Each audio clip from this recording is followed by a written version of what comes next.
Welcome back to online class. So now we are go through our chapter Smart Chart. We are in the last portion of the chapter.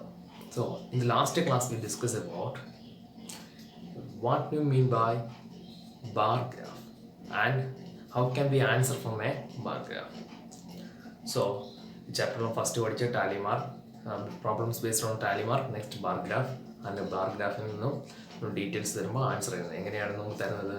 നമുക്കൊരു bar graph നമുക്ക് തരും, അതിൽ നമുക്ക് എന്ത് ചെയ്യണം, നമുക്ക് details എല്ലാം കാണും. നമ്മൾ പറഞ്ഞു ബാർ ഗ്രാഫ് എന്താണെന്ന്. രണ്ട് ഇങ്ങനെ ഒരു ലൈൻ സ്പേസിങ്ങിൻ്റെ ഇടയിലാണ് ബാർ ഗ്രാഫ് കാണപ്പെടുന്നത്. താഴെ ഒരു ഡീറ്റെയിൽ കാണും, സൈഡിലൊരു ഡീറ്റെയിൽ കാണും, ഇവിടെ സ്കെയിൽ കാണുമെന്നൊക്കെ ഞാൻ പറഞ്ഞു. എന്നിട്ട് നമുക്ക് ഇതിൻ്റെ കറസ്പോണ്ടിങ് വാല്യൂസ് ഇവിടെ തരുന്നതിൻ്റെ കറസ്പോണ്ടിങ് ലെഫ്റ്റ് സൈഡിലും കാണും. സോ നമുക്ക് തരുന്ന ബാർ ഗ്രാഫിനോടനുബന്ധിച്ച് ഒരു 3-4 ക്വസ്റ്റ്യൻസ് കാണും അല്ലേ. ആ ക്വസ്റ്റ്യൻസ് എല്ലാം വായിച്ച് നോക്കിയിട്ട് ബാർ ഗ്രാഫ് നോക്കി അതിന് കറക്റ്റായിട്ടുള്ള ആൻസേഴ്സ് കണ്ടുപിടിക്കുക. ഓക്കെ, നമ്മുടെ എക്സാമ്പിൾ ചെയ്തിട്ടുണ്ട്. നമുക്ക് 2 ക്വസ്റ്റ്യൻ കൂടെ ചെയ്ത് നോക്കാം. ബാർ ഗ്രാഫിൽ നിന്നും ആൻസർ കണ്ടുപിടിക്കുക വളരെ സിമ്പിൾ ആയിട്ടുള്ള ഒരു പോർഷനാണ് അല്ലേ. വളരെ സിമ്പിൾ ആയിട്ടുള്ള ചാപ്റ്ററാണ്, ഫുൾ മാർക്ക് വാങ്ങിക്കാൻ പറ്റും. സോ ടാലി മാർക്ക് ഇമ്പോർട്ടൻ്റ് ആണ്. ബാർ ഗ്രാഫ് വരയ്ക്കാനുള്ളത് ഞാൻ നേരത്തെ പറഞ്ഞു, നെക്സ്റ്റ് ഇയർ പഠിക്കും. 6th സ്റ്റാൻഡേർഡ് തൊട്ടാണ് ഡേറ്റ ഹാൻഡ്ലിംഗ് എന്ന് പറഞ്ഞ ചാപ്റ്ററിലാണ് ബാർ ഗ്രാഫും അതിൻ്റെ അനുബന്ധമായിട്ടുള്ള ബാക്കി കാര്യങ്ങളെല്ലാം പഠിക്കുന്നത്. നമുക്കിപ്പോൾ ബാർ ഗ്രാഫ് എന്താണെന്ന് അറിയണം, ബാർ ഗ്രാഫിൽ നിന്നും ആൻസർ എഴുതുന്നത് എങ്ങനെയാണെന്ന് അറിയണം. നമുക്ക് അടുത്ത വർഷം തിരിച്ച്. സോ നമുക്ക് 1-2 ക്വസ്റ്റ്യൻ ചെയ്ത് നോക്കാം. So this is A question. At first, we detailedly studied the bar graph. Observe the bar graph, which is showing the sale of shirts in a ready-made shop from Monday to Saturday. ഒരു readymade ഷോപ്പിൽ Monday തൊട്ട് Saturday വരെ shirts sold ചെയ്തതിൻ്റെ ഒരു bar ഗ്രാഫാണ് തന്നിരിക്കുന്നത്. Read the bar graph and answer the following questions. So മൺഡേയിൽ എത്ര ഷർട്ട് വിറ്റു, ട്യൂസ്ഡേയിൽ എത്ര ഷർട്ട് സോൾഡായി, അങ്ങനെ സാറ്റർഡേ വരെയുള്ള സെയിലിൻ്റെ എന്താണ് ഷർട്ട്സിൻ്റെ എണ്ണമാണ് നമുക്ക് ഈ ബാർ ഗ്രാഫിൽ തന്നിരിക്കുന്നത്. എന്തൊക്കെ ഡീറ്റെയിൽസ് ഒന്ന് നോക്കാം. താഴെ കൊടുത്തിരിക്കുന്ന ഡേയ്സ്, മൺഡേ, ട്യൂസ്ഡേ, വെനസ്ഡേ. അത് വലുതായിട്ട് എഴുതി കഴിഞ്ഞാൽ ഒരു ഫംഗ്ഷൻ ചെറു ഷോർട്ട് ചെയ്തിരിക്കുന്ന MONTUS നമുക്ക് വേണമെങ്കിൽ വലുതായിട്ട് എഴുതാം. അത് ഇത്രയും സ്പേസ് ഇങ്ങോട്ട് കിട്ടത്തില്ല, അതുകൊണ്ട്. അപ്പോൾ താഴെ ഡേയ്സ് എഴുതി. ലെഫ്റ്റ് സൈഡിൽ നമ്മൾ കൊടുത്തിരിക്കുന്നത് എന്താണ് detail, number of shirts sold അല്ലേ. അതാണ് നമ്പർ ഓഫ് ഷർട്ട്സ് സോൾഡ്. നമ്മൾ എടുത്തിരിക്കുന്നത് ഇവിടെ 0, 10, 20, 30, 40, 50, 60 എന്നല്ല തന്നെ പറഞ്ഞു. ഇവയ്ക്കിടയിലുള്ള ഈ ഡിസ്റ്റൻസ് സെയിം ആയിരിക്കണം. സ്കെയില് പറഞ്ഞില്ലേ കണ്ടോ, 1 യൂണിറ്റ് ലെങ്ത്. ഇവിടെ എന്താ എടുത്തിരിക്കുന്നത്, 1 യൂണിറ്റുള്ള ഡിസ്റ്റൻസ് എത്ര, ഇതിൻ്റെ എല്ലാത്തിൻ്റെ ഇടയ്ക്കുള്ള ഡിസ്റ്റൻസ് ഡിഫറൻസ് എത്ര, 10. 1 യൂണിറ്റ് ലെങ്ത് ഈക്വൽ ടു 10. ഇനി ഈ സൈഡിൽ എന്താ നമ്മൾ കൊടുത്തേക്കുന്നത്, നമ്പർ ഓഫ് ഷർട്ട്, ഷർട്ടിൻ്റെ എണ്ണമല്ലേ, 10 ഷർട്ട്. നിങ്ങൾ നെക്സ്റ്റ് ഇയർ ബാർ ഗ്രാഫ് വരയ്ക്കാൻ ഇമ്പോർട്ടൻ്റ് ആണ്. ഇത് നോക്കിയാണ് മാർക്ക് കിട്ടുന്നത്. സോ ഇപ്പം നമുക്ക് ഡയറക്റ്റിങ് തരും, എങ്കിലും പറഞ്ഞു തന്നേ ഉള്ളൂ. നെക്സ്റ്റ് ഇയർ കുറച്ച് എളുപ്പമാവും വരയ്ക്കാനേ. സോ ഇനി നമുക്ക് ഓരോ ദിവസവും നമുക്ക് മൺഡേയിലാണെങ്കിൽ നമുക്ക് നോക്കിയിട്ട് ഇതിന് നേരെ എത്ര 30 കണ്ട ഇങ്ങനെ നമുക്ക് ഐഡൻറ്റിഫൈ ചെയ്യാം. സോ നമുക്ക് ബാർ ഗ്രാഫ് വന്നിരിക്കുന്നത് താഴെ ഡേയ്സ്, സൈഡിൽ നമ്പർ ഓഫ് ഷർട്ട്സ്. ഇനി നമുക്ക് എന്ത് ചെയ്യണം, ബാർ ഗ്രാഫ് നമ്മൾ നോക്കി മനസ്സിലാക്കി. ഇനി നമ്മൾ ഓരോ ക്വസ്റ്റിൻ്റെ ആൻസർ ഇതിനകത്തുനിന്ന് കണ്ടുപിടിക്കണം. സോ തുടങ്ങാം. On which day maximum number of shirts sold, and what was known, and how many shirts sold in that day. On which day maximum number of shirts എന്ന് പറഞ്ഞാൽ ഏത് ദിവസമാണ് ഏറ്റവും കൂടുതൽ ഷർട്ട്സ് സോൾഡ് ചെയ്തത്. ഏത് ദിവസം ബാർ ഗ്രാഫ് ജസ്റ്റ് നോക്കിയാൽ ഏത് ദിവസം ഏറ്റവും കൂടുതൽ വന്നേക്കുന്നത്, സാറ്റർഡേ. ഓക്കെ, സോ നമ്മുടെ ആൻസർ എന്താ, ഫസ്റ്റിൻ്റെ സാറ്റർഡേ. ക്വസ്റ്റ്യൻ തീർന്നോ, ഇല്ല. And how many shirts were sold in that day. ആ ദിവസം എത്ര ഷർട്ട് വിറ്റു എന്നും കൂടെ ചോദിച്ചിട്ടുണ്ട് അല്ലേ. ഏത് ദിവസമാണ് ഏറ്റവും കൂടുതൽ, നമ്മൾ കണ്ടുപിടിച്ചു Saturday. And how many shirts, ആ ദിവസം എത്ര ഷർട്ട് സോൾഡ് ചെയ്തു.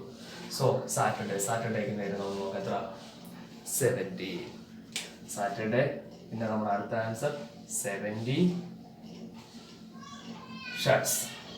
ഓക്കെ, സോ ഇത്രയേ ഉള്ളൂ, വളരെ സിമ്പിൾ. നമ്മളിത് നോക്കിയിട്ട് എന്ത് ചെയ്യുക, ക്വസ്റ്റ്യൻ നോക്കുക, ആൻസർ ഫൈൻഡ് ചെയ്യുക. The maximum number of shirts sold Saturday and the number of shirts, അതിന് നേരെ നമ്മൾ ലെഫ്റ്റിലോട്ട് നോക്കുമ്പോൾ 70. Second question, on which day the minimum number of shirt sold. ഏറ്റവും കുറവ് ഷർട്ട്സ് സോൾവ് ചെയ്തേക്കുന്നത് നമ്മൾ ബാർ ഗ്രാഫ് സിമ്പിൾ അല്ലെ, ഏറ്റവും ചെറിയ ബാർ നോക്കിയതാണ്. നമ്മളെല്ലാം പറഞ്ഞു റെക്ടാങ്കുലർ ബാർസ് ആയിരിക്കും എന്ന് പറഞ്ഞില്ല, എല്ലാ റെക്ടാങ്കുലർ ബാർസ് ആയിരിക്കും. എല്ലാ റെക്ടാങ്കുലർ ബാർസും ഒരുപോലെ വേണം വിഡ്ത്ത്. ഇത് ഗ്ലേസിംഗ് ബോഡി വരയ്ക്കുന്നതാണ്. നിങ്ങൾ പേപ്പറിൽ നിങ്ങൾ സ്കെയിലും പെൻസിലും ഉപയോഗിച്ച് വരയ്ക്കുമ്പോൾ പെൻസിൽ ഉപയോഗിച്ച് മാത്രം വരയ്ക്കുക. All drawings must do with pencil only. Okay, പേന വെച്ച് വരയ്ക്കരുത്. നമ്മൾ പെൻസിൽ വെച്ച് എഴുതുക. നമ്മൾ ഈ ഡീറ്റെയിൽസ് മാത്രം വേണമെങ്കിൽ പെൻ കൊണ്ടെഴുതാം. നമ്മുടെ ഈ മൺഡേ ട്യൂസ്ഡേ ഡേയ്സും ഈ കാര്യങ്ങളും ബാക്കി എല്ലാം പെൻസിൽ വെച്ച് മാത്രം. അതുപോലെ ഇവയ്ക്കിടയിലുള്ള ഡിസ്റ്റൻസ് സെയിം ആയിരിക്കണം. അത് നിങ്ങൾ 6th സ്റ്റാൻഡേർഡ് തൊട്ടേ ഗ്രാഫ് പേപ്പർ യൂസ് ചെയ്ത് തുടങ്ങുന്നത്. ഗ്രാഫ് പേപ്പർ വരയ്ക്കുമ്പോൾ ഇതെല്ലാം കറക്റ്റ് ആയിരിക്കും. അതിനകത്ത് ഓരോ സ്പേസും ഉണ്ട്.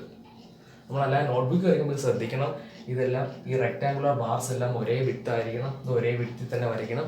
അവയ്ക്കിടയിലുള്ള സ്പേസും കറക്റ്റ് ആയിരിക്കണം. അതുപോലെ തന്നെ ഇവയിലുള്ള ഡിഫറൻസ് ഈക്വൽ ആയിരിക്കണം. ഓക്കെ, ഇവിടെ 0 കഴിഞ്ഞ് 10 കഴിഞ്ഞ് നേരെ കയറി 50 എഴുതരുത്, തെറ്റാണ്. നമ്മളൊരു വാല്യൂ എടുത്ത് ഇപ്പോൾ 0 100 ആണെങ്കിൽ അടുത്ത് 200 300 ഞാൻ കഴിഞ്ഞ ക്ലാസ്സിലും പറഞ്ഞതാണ്. സോ അങ്ങനെ നമ്മൾ പോവാണ്. ഓക്കെ, വളരെ സിമ്പിളായിട്ട് മാർക്ക് മേടിക്കാൻ പറ്റുന്ന ഒരു സെക്ഷനാണ്. So second question, on which day the minimum number of shirt sold. ഏത് ദിവസമാണ്? ട്യൂസ്ഡേ അല്ലേ?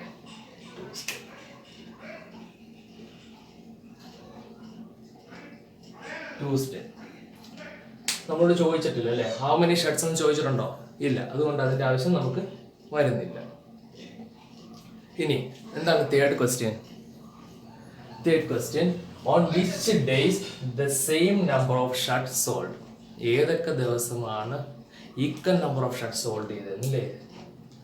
ഏതൊക്കെ ദിവസമാണ്? ആ ഗ്രാഫിലോട്ട് നോക്കിയേ. സെയിം നമ്പർ ഓഫ് ഷർട്ട്സ് ഏതൊക്കെ ദിവസമാണ്? വെനസ്ഡേയും ഫ്രൈഡേ. ഏതൊക്കെ റെക്ടാങ്കുലർ ബാറാണ് സെയിം ആയിട്ട് നിൽക്കുന്നത് നോക്കിയാൽ അതില്ലേ? വെനസ്ഡേയുടെയും ഫ്രൈഡേയുടെയും ഒരുപോലെ നിൽക്കുന്നു. നോക്കി, 2 ദിവസവും 50 ആണ് സോൾവ് ചെയ്തത് അല്ലേ? അപ്പോൾ ഏതൊക്കെ ദിവസമാണ്? On which days the same number of shirt ഇല്ലേ? Equal number of shirt sold ചെയ്ത് ഏതൊക്കെ ദിവസമാണ്? Wednesday and Friday.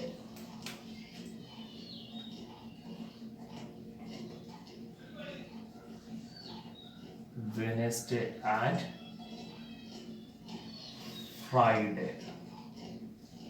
So simple അല്ലേ? ഗ്രാഫ് നോക്കുക, ആൻസർ എഴുതുക. ക്ലിയർ ആയിട്ട് നമുക്കൊരു ക്വസ്റ്റ്യൻ കൂടി ചെയ്ത് നോക്കാം. Our next question. Observe the bar graph which shows the marks obtained by Rahul in the half yearly examination out of 80. 80 മാർക്കുകളുള്ള ഒരു കുട്ടിയുടെ mark half yearly examination. Read the bar graph and answer the following questions. So നമുക്ക് details നോക്കാം. Details താഴെ തന്നിരിക്കുന്ന subjects ആണ്: Hindi, English, maths, science, social. Left side തന്നിരിക്കുന്നത് number of mark obtained. Number of mark obtained ആണ്. Number of mark obtained. Okay, പിന്നെ എല്ലാ കാര്യവും ശ്രദ്ധിക്കണം. ബാർ ഗ്രാഫിൻ്റെ ഈക്വൽ റെക്ടാങ്കുലർ ബാർസ് ആയിരിക്കണം, ഇടയ്ക്കുള്ള സ്പേസ് ഈക്വൽ ആയിരിക്കണം. ഓക്കെ, നിങ്ങൾ സ്കെയിൽ പെൻസിലൊക്കെ വെച്ച് പറയുമ്പോൾ ക്ലിയർ ആയിക്കോളും. അതിനുശേഷം സ്കെയിൽ 1 യൂണിറ്റ് ലെങ്ത്, ഇവിടുത്തെ ഡിഫറൻസ് എല്ലാം 10 വെച്ചാണ് ഇവിടെ കൊടുത്തിരിക്കുന്നത്, മാർക്കാണ്. So 1 unit length 10 mark. നമുക്കിവിടെ താഴെ തന്നെ എഴുതണമെന്ന് നിർബന്ധമൊന്നുമില്ല, നമുക്ക് ഈ ബാർ ഗ്രാഫിലും കൊടുക്കാം. ഈ ഹിന്ദി ഇവിടെ എഴുതിയതിന് പോലെ ഇതിനകത്ത് എഴുതാം, ഹിന്ദിന്ന് എഴുതാം. ഇംഗ്ലീഷ്, മാത്സ് നമുക്ക് നമ്മുടെ രീതിക്ക് അനുസരിച്ച് ഇത് വേണമെങ്കിൽ ഷെയ്ഡ് ചെയ്ത് കൊടുക്കാം. ഇങ്ങനെ ഷെയ്ഡ് ചെയ്ത് ഓരോരോ വരയൊക്കെ ഇട്ട് ബാർ ഗ്രാഫ് ഒന്ന് ഇംപ്രസീവ് ആക്കാം. ഇപ്പം ജസ്റ്റ് ബാർ ഗ്രാഫ് വരയ്ക്കാനില്ലാത്തതുകൊണ്ട് നമുക്ക് ജസ്റ്റ് തരുന്നു ക്വസ്റ്റ്യനിൽ, അതുകൊണ്ട് നമുക്ക് അതൊന്നും ചെയ്യേണ്ട ആവശ്യമില്ല. അതുപോലെ തന്നെ ഇവിടെ എല്ലാം നിങ്ങൾക്ക് റൗണ്ടഡ് നമ്പറാണ് വരുന്നില്ല, 10, 20, 30 എന്നുള്ള അങ്ങനൊന്നും പറഞ്ഞൊന്നുമില്ല. എപ്പോഴും ഇവിടെ 40ക്ക് നേരല്ലേ കിടക്കുന്നത്. നിങ്ങളല്ല ഈ 40ക്ക് 50ക്ക് മിഡിലായിട്ട് വരാം. 40ക്കും 50ക്കും മിഡിലായിട്ട് വരുമ്പോൾ വാല്യൂസ് ഒന്നും ഇല്ലെങ്കിൽ എഴുതാതിരിക്കില്ല. എന്താ 40ക്കും 50ക്കും മിഡിലാണെങ്കിൽ എത്ര? 45. അതുപോലെ 65 വരാം. ബാർ ഗ്രാഫിലാകുമ്പോൾ നമുക്ക് നോക്കി എഴുതാം, 61 62 അപ്പോൾ 50 കഴിഞ്ഞ് ജസ്റ്റ് മേളിൽ ഓരോ ലൈൻസ് അവനത്തെല്ലാം ഓരോരോ ലൈൻസാണ്. അപ്പോൾ ഓരോ ലൈൻസ് 1 2 3 എന്ന് എണ്ണാൻ പറ്റും. 50 കഴിഞ്ഞ് തൊട്ട് മുകളിലുള്ള ലൈൻ ആണെങ്കിൽ 51 എഴുതാൻ പറ്റും. ഇപ്പോൾ 2 തന്നില്ലെങ്കിൽ 60ക്കും 70ക്കും ഡയറക്റ്റ് മിഡിലാണെങ്കിൽ 65. അതൊക്കെ നിങ്ങൾ ഇനി അടുത്ത വർഷം കാണും. നമുക്കിപ്പോൾ ഈ വർഷം ബാർ ഗ്രാഫിൽ നിന്നും ആൻസർ ചെയ്യാൻ മാത്രമേ ഉള്ളൂ. സോ നമുക്ക് നോക്കാം. സബ്ജക്റ്റ്, മാർക്ക്, ഗ്രാഫ് കിട്ടി. ഇനി question. Name the subject which Rahul scored maximum mark. Rahul ഏറ്റവും കൂടുതൽ മാർക്ക് വാങ്ങിച്ച സബ്ജക്റ്റ് ഏതാണ്? കൂട്ടത്തിൽ ഏറ്റവും വലിയ ബാർ ഗ്രാഫ് ഏതാ? ബാർ ഏതാ? മാത്സ്. സോ അപ്പോൾ മാത്സിൽ പഠിക്കുന്ന കുട്ടിയാണ് തോന്നുന്നല്ലേ?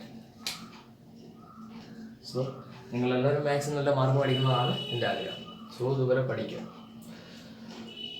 സോ മാത്തമാറ്റിക്സ് സബ്ജക്റ്റ് മാത്രമേ ചോദിച്ചിട്ടുള്ളൂ, അവിടെ മാർക്ക് ചോദിച്ചിട്ടില്ല. സോ മാർക്ക് നമുക്കറിയാം, മാത്സിന് എത്ര മാർക്ക്? 70. ചോദിച്ചിട്ടില്ല.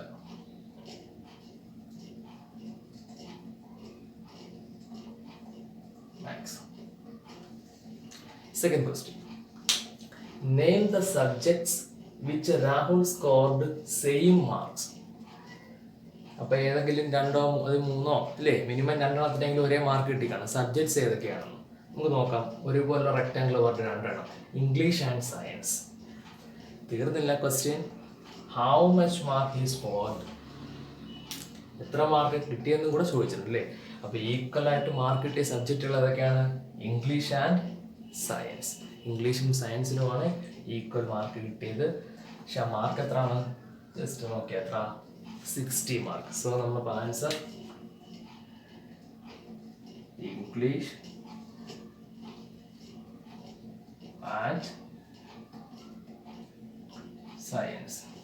നമ്മുടെ മാർക്ക് ചോദിച്ചിട്ടുണ്ടല്ലോ, എത്ര മാർക്കാണ് നമുക്ക് കിട്ടിയത്? 60 മാർക്സ്. വളരെ സിമ്പിൾ ആയിട്ടുള്ള കാര്യം അല്ലേ.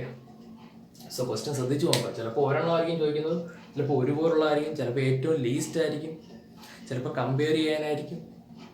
ഇത് ക്വസ്റ്റ്യൻ്റെ രീതിക്ക് അനുസരിച്ച്. ഇപ്പോൾ വേറൊരു ക്വസ്റ്റ്യൻ, എക്സാമ്പിളിനകത്ത് ഇല്ലാത്തൊരു ക്വസ്റ്റ്യൻ പറയട്ടെ. How much mark Rahul scored in English more than Hindi. Hindi സബ്ജക്റ്റിനേക്കാളും എത്ര മാർക്ക് കൂടുതലാണ് ഇംഗ്ലീഷിന് കിട്ടിയത്? അപ്പോൾ ഹിന്ദിയുടെ മാർക്ക് നമുക്കറിയാം എത്ര? 40. ഇംഗ്ലീഷിന് നമുക്കറിയാം എത്ര? 60. ഹിന്ദിക്ക് 40, ഇംഗ്ലീഷിന് 60. അപ്പോൾ എത്ര മാർക്ക് കൂടുതൽ മേടിച്ചത്? 20 മാർക്ക്. സോ അങ്ങനെ നമുക്ക് എങ്ങനെ ചോദിച്ചാലും എഴുതാൻ മാർക്ക് അറിയില്ലേ. Simple question. തിരിച്ചും ചോദിക്കാം, ഇംഗ്ലീഷിന് കിട്ടിയ മാർക്കിനേക്കാൾ എത്ര മാർക്ക് കുറവാണ് ഹിന്ദിക്ക് കിട്ടിയെന്ന് ചോദിച്ചാൽ എന്താണ് നമുക്ക് ചെയ്യാം. അല്ലെങ്കിൽ the difference between highest mark and lowest mark. അപ്പോൾ ഹയസ്റ്റ് മാർക്ക് നോക്കാം. നമുക്ക് ഏറ്റവും ഹയസ്റ്റ് മാർക്ക് ആരാ? മാത്സിന് കിട്ടിയത് 70. ഏറ്റവും ലോവസ്റ്റ് മാർക്ക് ആരാ? ഹിന്ദിക്ക് 40. അപ്പം ഡിഫറൻസിൽ ചോദിച്ചത് സബ്ട്രാക്ഷൻ. അപ്പം 70 - 40 എത്ര? Answer 30.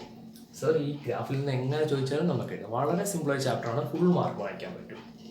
Third question, name the subject which Rahul scored minimum mark. ഏറ്റവും കുറവ് മാർക്ക് കിട്ടിയ സബ്ജക്റ്റ് ഹിന്ദി 40 മാർക്ക്. പക്ഷെ ചോദിച്ചിട്ടില്ല, നമുക്ക് സബ്ജക്റ്റ് മാത്രം മതി. ഇത് ക്ലിയർ ആയില്ലേ? നിങ്ങളെ എങ്ങനെയൊക്കെ ചോദിച്ചാലും ചെയ്യാനുള്ള ഒരു ലെവലായിട്ടില്ലേ? ഓക്കെ, എങ്ങനെ ചോദിച്ചാലും ചെയ്യാമല്ലോ. സോ നമ്മൾ ഈ ചാപ്റ്ററിൽ പഠിച്ചത് ആദ്യം ഡേറ്റ ഹാൻഡ്ലിംഗ് ആണ്. എങ്ങനെ ഒരു ഇൻഫർമേഷൻ നമ്മൾ ഹാൻഡിൽ ചെയ്യുന്നത്. ആദ്യം പഠിച്ച ടാലി മാർക്ക്. ടാലി മാർക്ക് എന്താണെന്ന് പഠിച്ചു, അതിൻ്റെ പ്രോപ്പർട്ടി ഒന്നും എഴുതി വെച്ചു, എങ്ങനെ ചെയ്യണമെന്ന്. യെല്ലോ 4 എണ്ണം, പിന്നെ cross line 5 group. Tally mark ചെയ്യേണ്ട രീതി പഠിച്ചു. ലെഫ്റ്റ് സൈഡിൽ തന്നിരിക്കുന്ന ഡേറ്റ, നമുക്ക് ടാലി മാർക്ക്, റൈറ്റ് സൈഡിൽ അതിൻ്റെ നമ്പർ ടോട്ടൽ ടാലി ചെയ്ത് എഴുതാം. ഓക്കെ, അറിയാലോ ടാലി. Next bar graph. ബാർഗ്രാഫ് എന്താണെന്ന് പറഞ്ഞു, ഈക്വൽ റെക്ടാങ്കുലർ ബാർ ആയിരിക്കണം എന്ന് പറഞ്ഞു. അതൊക്കെയുള്ള വിഡ്ത്ത് ഈക്വൽ ആയിരിക്കണം. ഓരോ ഡേറ്റ പറഞ്ഞു, സ്കെയിലും പറഞ്ഞല്ലോ. ഇനി ബാർഗ്രാഫിൽ നിന്ന് ആൻസർ എഴുതുന്നത്. നമുക്ക് തന്നിരിക്കുന്ന ക്വസ്റ്റ്യൻ വായിച്ചു നോക്കുക, ബാർഗ്രാഫ് റീഡ് ചെയ്തിട്ട് നേരെയുള്ള ആൻസർ. ഒരുപാട് ക്വസ്റ്റ്യൻ ഞാൻ ഇതിനകത്ത് ഇല്ലാത്തവരെ പറഞ്ഞു അല്ലേ. അപ്പോൾ നിങ്ങളെല്ലാം ചുമ്മാ കുറേ ബാർഗ്രാഫ് എവിടെ കണ്ടാലും ജസ്റ്റ് ഒന്ന് റീഡ് ചെയ്ത് നോക്കുക, എളുപ്പം ചെയ്യാം. ബാർഗ്രാഫ് വരയ്ക്കാനുള്ള നമുക്ക് നെക്സ്റ്റ് ഇയർ പഠിക്കാം. ഓക്കെ, ക്ലിയർ ആയല്ലോ? Okay students, now we can conclude our section. We'll be see you on the next class. Thank you.